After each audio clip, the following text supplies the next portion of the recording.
การดูซิว่าตัวเองเป็นนักศึกษาพยาบาลปีหนึ่งวันนี้จะมาสาธิตการส่งสนามคนเจ็บก่อนอื่นเราจะขอแรงคนเจ็บสักก่อนเนาะ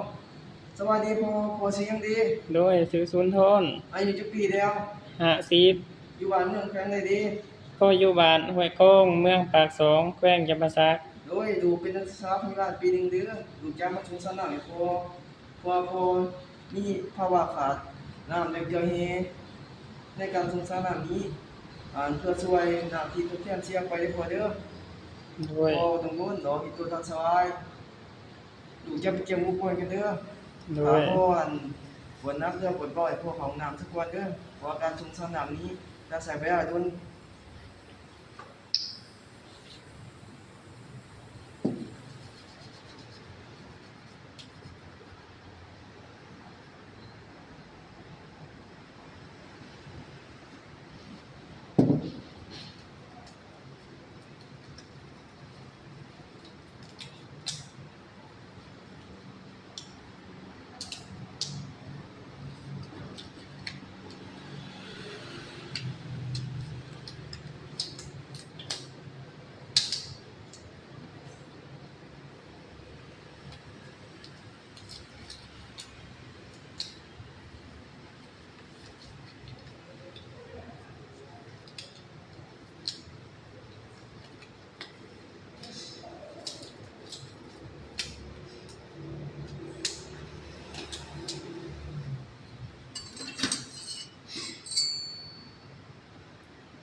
เดี๋ยวไม่จะเราจะขอครับกินเลยเนาะ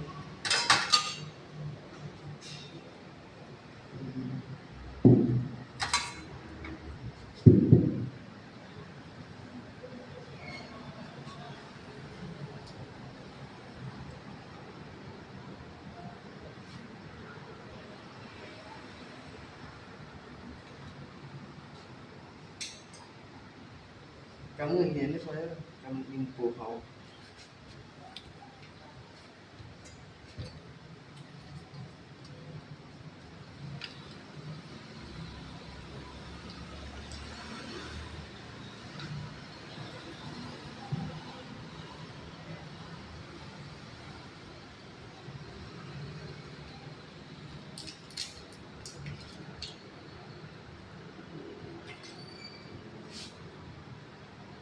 เท่นี้มุมสีหางซ้าย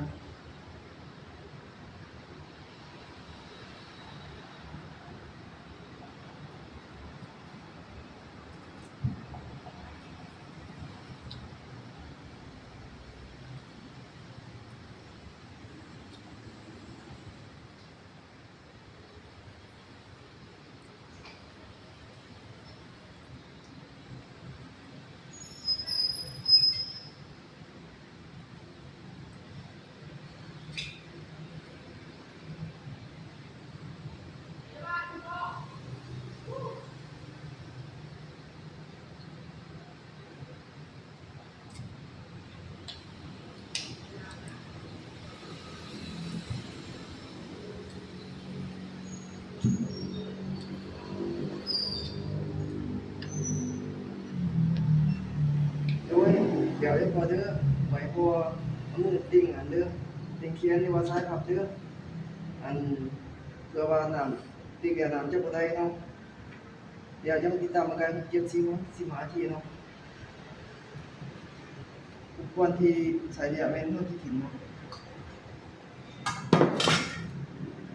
เนี่ยหมดทุก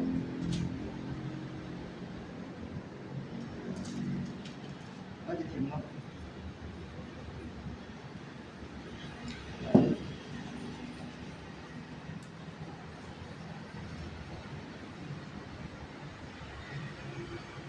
และจนไปถึงใส่เอกสารเรียกว่าใช้วิธีใดใช้เวลาในเวลาจำนวนเนี่ยใช้นำเอทีเนในเวลาในปริมาณจำกัดนี่คือการส่งสารคนเจ็บน้องเข้าใจ